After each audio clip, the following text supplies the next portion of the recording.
What is up, NFL fans, and welcome back to another episode of the NFL Whip Round. I'm Jeff Hartman, joined by Coach KT Smith, as we are going to talk about a crazy Week 7 in NFL action. Coach, what's up? What's up, Jeff? Man, I'm ready to get to it. The NFL's heating up. It's really getting exciting. There's been a couple weeks now in a row of really good football. So yeah, ready to talk about it. Yeah, and some of these marquee matchups are living up to the hype. That's what I like, because sometimes you get Definitely. these underlying games that, man, like that was a game that we didn't think was going to be good, but it turned out to be a good game. And then sometimes the marquee games are kind of duds. But this past week, we had some great football games. And let's start off with the Lions winning in a thriller in Minnesota over the, previously undefeated Minnesota Vikings. But also the Chiefs go to San Francisco and they beat the 49ers, and the 49ers could potentially lose a big threat in Brandon Ayuk with a knee injury. Then the Packers, they win an exciting game with a walk-off field goal against the Texans at home. Out of all those games, Coach, what was the most impressive win for you in Week 7? I'm tempted to say Detroit because I think that's the biggest win, divisional showdown game going into undefeated Minnesota, et cetera. But I'm going to talk about the Chiefs real quick, simply because of how they're winning football games. They are now the sole undefeated team in the league. And San Francisco, granted, is banged up. They're now 3-4. I mean, they're down a bunch of weapons on the offensive side of the ball. But so are the Chiefs. The Chiefs are winning with defense. And they really rode their defense to the Super Bowl last year. I mean, Patrick Mahomes is still arguably the best quarterback in the NFL, or certainly among the top 2 or 3. But he's struggling without all these weapons. I mean, Isaiah Pacheco's out, Rashee Rice is out, Hollywood Brown is out. Mahomes has 6 touchdowns and 8 interceptions on the year. That is shocking to me. And yet the Chiefs are 6-0. So how are they doing it? They're doing it with their defense. They're giving up just 17 points per game this year. And I don't care how poorly Mahomes is playing, he's going to score more than that. So, they were all over Brock Purdy on Sunday. Three interceptions. He was uncomfortable all game long. I just really feel like the transformation of the Chiefs and what Steve Spagnuolo is doing with that defense has been a pretty remarkable story. But is it sustainable, Coach? Like the Chiefs and the way they're doing it? Because the way you just described it was like Mike Tomlin 101. Like this is an entry level class for Mike Tomlin and the way he wants to win football games for the Pittsburgh Steelers. We're both Steeler fans, so we can bring this up. We've always found with the Steelers, though, the issue is that it's not as sustainable because it's an offensive league. You do have to score points. And yes, Patrick Mahomes is Patrick Mahomes, but let's go back to the question. Do you think this is sustainable for the Kansas City Chiefs? And here's why, because they did it last year. Look at last year. Look at their playoff run last year. They beat the Ravens in the AFC Championship game in Baltimore 17-10. They held Lamar Jackson to 10. They only scored 17 points in that game, but they held Lamar Jackson and company to 10. And then they go to the Super Bowl and they win 25-22. They only give up 22 points to a potent 49ers offense. If they're going to hold teams somewhere in that range, 17-20 or so points a game, they're going to win. They're not. Yeah. Again, Mahomes is not playing really well, but Andy Reid will find a way for them to score 3 touchdowns a game. So I feel like that as long as they are depleted on the offensive side of the ball, they're missing 3 of their 5 best offensive players, and they're 6-0. They're just it's a winning culture right now in Kansas City. They know how to win football games. Man, I'm sick of the Chiefs. I'm not going to lie. I've been sick of the Chiefs for a long time, and it's getting worse and worse. It's like, okay, the offense shows some like kinks in the armor, and then all of a sudden they still find ways to win. But nonetheless, let's talk about the other games too, because I think they're worthy of our conversation. Sure. Let's talk about the Lions, and that was a big win, like you said, in Minnesota. This was not a home game for Detroit. They go on the road, a huge divisional win. The NFC North continues to be a juggernaut in terms of the way the division is shaping up after 7 games. What was your takeaway from the Detroit Lions? Because again, I thought for me, I'll just answer this quickly. Dan Campbell's aggressiveness is out of this world. It It is. is. He is not slowing down for anyone. He doesn't care what the media says, what the analytics show. He's going to go with the aggressive play. And I know you said this all last season, even to the point where it almost cost him. I think it did cost him an NFC championship win. He's going to go down guns a-blazing. What was your takeaway? Yeah, man. I think it was Mac Brown, the college football coach, who had the famous quote, you dance with who brung you. Yeah. Because Dan Campbell's been dancing with who brung him ever since he got hired. And I think one of the appeals of Dan Campbell to that Lions ownership group when they brought him in was that he was going to rebuild the culture there, and they weren't going to use a Mike Tomlinism, live in their fears. And they have been in attack mode ever since. And obviously they were aggressive again in Minnesota on Sunday. And but I think the thing that is really remarkable about what they're doing is the degree of the quality of play that they're getting from Jared Goff. And man, I don't know where Ben Johnson, their offense coordinator, is going to be a head coach next year, but he's going to be a head coach somewhere. I mean, he's going to have his pick of jobs because their offense is so fun to watch. The screens, the formations, the tackle eligible plays.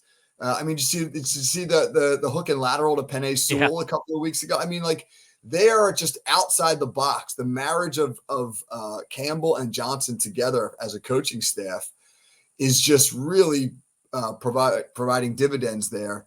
They don't care what anybody thinks. They draft Jahmyr Gibbs in the first round a couple years ago. Everybody's like, that's a waste of a pick. That guy's a third rounder at best. He's been fantastic. He was one of the best players on the field on Sunday. The trade for Goff, people are like, that guy's washed up. He's playing elite level football right now. They're doing it their own way, man. And whether that works out or not, ultimately in the end, they're going to ride that thing all the way through. I was very open about I did not think Jared Goff was that kind of quarterback. I thought that he was just kind of a trade piece, and he's turned into an elite passer in the league, like you mentioned. And he's got this confidence about him that you never saw when he was with the Rams. And maybe it was because he was younger, but he made it to a Super Bowl and he never had a swagger. He's got a swagger now. Like, you watch him and he's commanding that offense. I think it's really fun to watch. I'm rooting for the Lions to be successful because I think it's a great story. They're a fun team to watch. They're bringing the offense, and it seemed like for this game, I mean, Aiden Hutchinson is going to be missed. They're a team that's going to be interesting what they do at the trade deadline. I think the Chiefs, which you just talked about in terms of all the players they're without now on offense, I think they're another team that's going to be looking for help at the trade deadline as it approaches on November 5th. But let's talk lastly about the Texans and Packers. That game goes down to the wire. And it was a Green Bay field goal to win it over Houston. Houston, again, it's strange, man. Like, I don't know what it is about this Texans team, but they're losing some games. It doesn't look really fluid. What's your takeaway from that game? Well, they're not protecting C.J. Stroud the way that they did last year. I mean, that was a big part of his success, that they were able to keep him clean as a rookie. And he was sacked 4 times. Yesterday, they made him uncomfortable in the pocket. One of the things that they did well last year was they moved him around the pocket considerably, and they didn't let teams just sort of tee off on where he was going to be. But we've talked about this a lot. It's a copycat league. Everybody, you do something well, teams begin to figure you out, and then they provide basically a template for other teams to be able to follow. And it feels like right now that teams have figured out that protection scheme. I mean, Stroud's numbers yesterday or on Sunday: 10 out of 21 for 86 yards, 4 sacks for minus 31 yards. That means on 25 dropbacks, they gained 55 total yards. I mean, that's 2 yards a dropback. That's just awful. So I know they ran the ball pretty well. Joe Mixon had over 100 yards, but Green Bay has had them figured out. This is really now the first kind of stress that coaching staff has been under. You got those young coaches there, D'Amico Ryans and Bobby Slough with the OC, and now they're going to have to counterpunch. They're still 5-2. They're probably going to win that division. It's not a real strong division, but they're not as impressive as they were last year. What's their counterpunch? Yeah, in the freaking NFC North, man, they keep chugging along. Like, it's just Sure do. incredible what that division is. It's insane. But let's go to our next topic. It's a topic that we are obviously going to be very passionate about. The Pittsburgh Steelers, they were 4-2 with Justin Fields at the helm. And Mike Tomlin and a lot of people are reporting went rogue, sort of. And as it was put by Jay Glazer of Fox Sports, he said he was a lone ranger in terms of switching from Fields to Russell Wilson. And what happens? Russell Wilson, who looked really rough in the first half, rebounds, and the Steelers put up 37 points in a routing win over the Jets, a 37-15 victory. Is the quarterback situation settled in Pittsburgh, Coach? I think it is, barring an injury Yeah. or just the bottom falling out for Russell Wilson, because Mike Tomlin has, you know this, right? Mike Tomlin has said all along, from the moment they acquired both Wilson and Fields, that Wilson was going to be the guy who got the first shot at being the starter. He used the phrase, he's in the pole position. Yeah. And he's never retracted that or backed off of that. And I think that there was always this sense that when Wilson gets healthy, he'll be the guy. And for whatever, I'm sure Mike Tomlin has his reasons for that. Maybe they feel like he's a better fit for Arthur Smith's offense. Maybe they like just the deep ball capability that certainly showed up against the Jets on Sunday night. But whatever those reasons are, man, he's stuck to it. And I got to give him credit because I was critical of it, man. I went on Twitter and wrote some things where I just was like, hey, I don't get this move, and kind of outlined all the reasons for it. And I have to believe that there were guys in the locker room who questioned that. I mean, I think Justin Fields had endeared himself to his teammates. I think they liked his toughness and his style of play. And here's this 35-year-old quarterback who hasn't taken any snaps in 9 months. And, why are we making this move?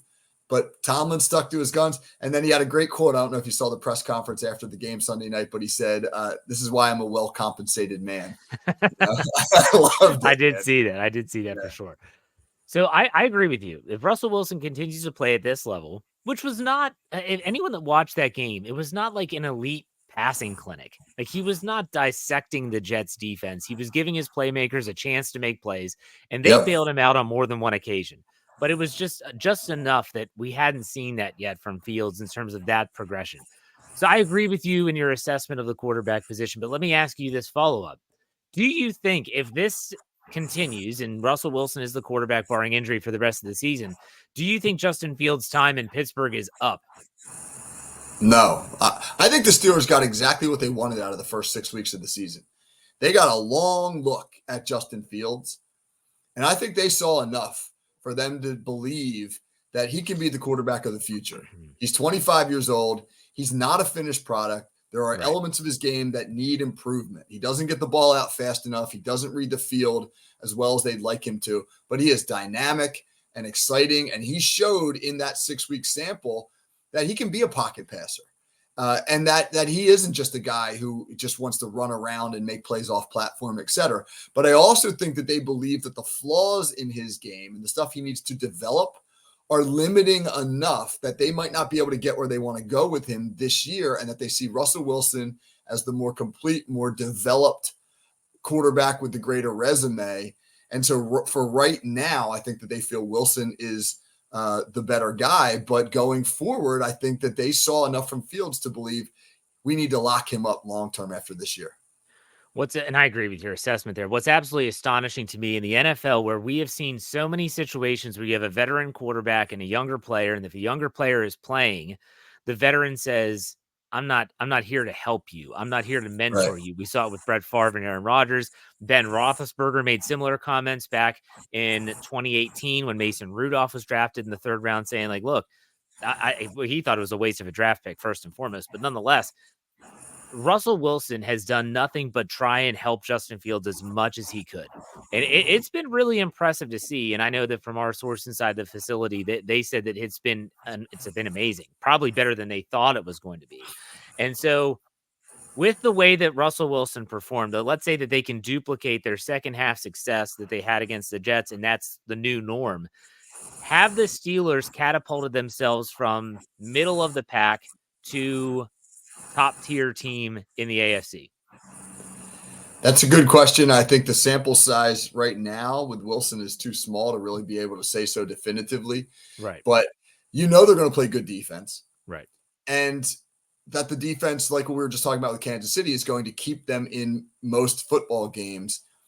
They've now scored 30 points in back-to-back games. I mean, that's not something that's going to happen every week, but if the offense can be more proficient than what we've seen from that offense over the past several years, my gosh, for the last 3 years, the Steelers have averaged about 17 to 18 points per game. That's terrible.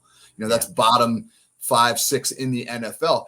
They don't have to score 30-some points a game, but if they can move up into the middle of the pack in terms of their points per game, then yeah, I think they're a legit contender because of the way that defense is going to let them hang around. And for all the Steeler fans listening to this podcast, that's why Mike Tomlin made the switch, what he just said. Because if they get that type of quarterback play that leads to offensive production, it puts them in that contender stratosphere. All right, Coach, Deshaun Watson. He supposedly tore his, I'm not sure if this has been made official, but ruptured Achilles is what we're hearing in their loss to the Cincinnati Bengals. Do you think this could be a blessing in disguise for the 1-6 Browns? Yeah. I mean, I read a couple articles today that suggested Deshaun Watson has played his last snap in Cleveland, that the Browns will now find a way to get out from under this contract, even if they have to suck it up and eat the final 2 years where they still owe him well over $100 million. That this is probably, and again, you don't like to say this lightheartedly because you're talking about an injury, but that this is probably the best thing that could have happened because it will allow them to just hit the reset button. And they don't have great options at quarterback right now. I mean, they're going to elevate, I think, Dorian Thompson-Robinson to the starting job. Jameis Winston, I think, is going to remain the backup. That at least this past weekend, Winston was inactive and Thompson-Robinson was the backup. Yeah. So that seems to be the direction that they're going in. And I don't know if he's the answer going forward for them, but I have to believe that Kevin Stefanski feels as though that a lot of weight has been lifted off of his shoulders right now because of the pressure to play Watson. And it obviously wasn't going well. And he showed last year, man, that he can win with multiple quarterbacks and different styles. So it feels like a wipe the slate clean scenario for Cleveland, which is exactly what they needed. Do you think at 1-6, because obviously the division is probably out of reach at this stage, what would be success for the Browns moving forward? Would it be finding something in Dorian Thompson-Robinson? Would it be having Jameis Winston start and be successful? Kevin Stefanski's a good coach. We know this. He's been a 2-time coach of the year in the National Football League. What would that look like for the Browns moving forward in terms of success? I think to rebuild enthusiasm for that franchise. I mean, there's a cloud over that franchise right now. I mean, the circumstances of the Watson signing with all the sexual assault allegations is just a really bad look. And it's now going to go down as probably the worst trade in NFL history. They traded 3 first-round picks, 2/3 and a 4th, and then gave the dude $230 million guaranteed. And as many people have written over the last several days, he has more settled lawsuits than he does victories as the starter in Cleveland. And that's a cloud over the franchise, man. And I think that they need to clear that cloud away and provide some hope and maybe kind of a promise that, like, look, we're moving on from this mess that we got ourselves into, even if it sets us back financially for the next 2 years. We're going to move on and we're going to provide kind of a window into something new that people can be excited about. It's going to be rough. And the Cleveland fans I think they're cautiously excited about the fact that now they don't have to answer questions about Watson, that they don't have to talk about the losses and the inappropriate behavior off the field. I think they are going to try and get out of this contract, but there's no way they can't eat some of the salary cap that they're going to owe this guy. So it's going to be interesting to see how that plays out in Cleveland for sure. Here's your fun fact about 1-6. Yeah. There's one team in NFL history, the 1970 Cincinnati Bengals, that started 1-6 and made the playoffs. So obviously that hill is probably going to be way too steep to climb. So they're going to have to reset their standard for sure. Well, especially they still have a lot of division games left. I know they have to play the Steelers twice. So if you're making it at 1-6, you cannot afford to lose many more games, and that just doesn't look like it's going to happen. And so Yeah. we'll see what happens in Cleveland. But Deshaun Watson's era might be done. And I would say this, and I'll ask you this real quick. Let's say he is done and they get out of the contract. Does any team sign Deshaun Watson? I wondered when I read those articles about like he's played his last snap in Cleveland. I wondered, has he played his last snap in the NFL? He's still a young guy. What is he, 28 years old, I think? He wasn't even playing well, though. That's the thing. No, he wasn't. He wasn't. And will he become kind of a pariah? I wonder about that. And if you bring him on, you're bringing him on as a backup. Yeah. I think the only thing that is potentially attractive about him is that he could be a good backup. And maybe I'm wrong about this, you might know better, but the Browns have to eat that money, right? So you could just sign him for, $1 million veteran contract like the Steelers did with Wilson and have Cleveland absorb all the money. Right. And he could be your second QB. I mean, that might be appealing to some teams. It'll be fun. It'll be interesting to watch. I will say, shame on the Browns fans for openly cheering the dude as he's laying on the ground with a non-contact leg injury. Like that's, I don't like that. You can be a passionate fan. You can also show some compassion for a human being that's injured. For sure. So, all right, let's go to, speaking of interesting fan bases, I got to give my buddy Wesley Coleman, who I do For Your Viewing Pleasure. It's our preview show looking at the week coming up. I totally missed when we were talking about games that could be good games and storylines in the upcoming week. I missed the Giants, Eagles, and Saquon Barkley's return to the Big Apple. Not really the Big Apple, it's New Jersey, but that's neither here nor there. But still, going back to MetLife Stadium, I missed it. And he said, this could be something to watch. Saquon Barkley was booed loudly, first and foremost, in his return back to MetLife. And he responded by rushing for 176 yards as Philly routed the Giants 28-3. But why did the fans boo this guy? He was a free agent. They could have signed him and they let him go to a division rival. Coach, what's your take on this situation? Yeah, I don't get that, right? I mean, the Giants, it wasn't like Saquon Barkley was trashed the franchise and said, no way I'm ever coming back here. I mean, he got a good number from the Eagles, but it wasn't a number that the Giants couldn't match. The Giants basically let him walk. Yeah. So I don't know, man. Fans treat these types of things like the relationships. Like if Saquon broke up with us, we're gonna like unfollow him on social media, and we're gonna burn his jersey. There were people burning Saquon Barkley jerseys in the parking lot at MetLife Stadium on Sunday, and Saquon Barkley, they asked him about it afterwards, and he laughed about it, and he said, "It's not the first time my jersey's been burned." And I don't know the backstory there, but I was thinking to myself, when the hell else did some people burn his jersey? This guy's a great player. Yeah. A great player. And the Eagles obviously used that adversity or that environment as fuel and looked the best that they have all season. So this might be a really important moment for them as they try to kind of get back to where they were a year ago. And this is where like a lot of fan bases, it's not just the Giants. I'm not singling them out, but the lack of education and educational thought around these situations. I mean, for crying out loud, Hard Knocks was in the Giants facility, and you were privy to some of the discussions they had about Saquon Barkley, where the owner, Mara, is saying, we just can't let him go to the Eagles or anything like that. And where does he go? He goes to the Eagles. The only knock on Saquon Barkley is that he couldn't stay healthy. So unless people were burning his jersey because they felt he was injury prone, that's the only reason why they could be upset with Saquon Barkley. But again, the Giants, could have had him back. Like, you could have kept him. You could have given him the money that he felt he was deserved. You didn't. He got to choose where to go. Philly's giving him the money. I don't think that I guarantee you, he probably thought, well, shoot, if I go to Philly, I might get to stick it to the Giants twice a year if they're not going to want to give me what I feel like I'm worth. I don't know. But good for Saquon Barkley. I'll say that, because 176 yards, and a lot of that, I don't even know if he played in the fourth quarter, because a lot of that came in the first half. He was dominant in the first half. So, well, you touched on I think the nerve, which is that he went to the Eagles, man. Like that's, if you use the breakup analogy again, that's your girlfriend breaking up with you and then getting with your arch nemesis. I mean, we're going to see it let's see what happens when Patrick Queen goes back to Baltimore. That's going to be a similar type environment for him where fans are just going to be like, all right, you left. That's one thing, but you left for the worst, most loathsome possible scenario. And that's, where our anger is coming from.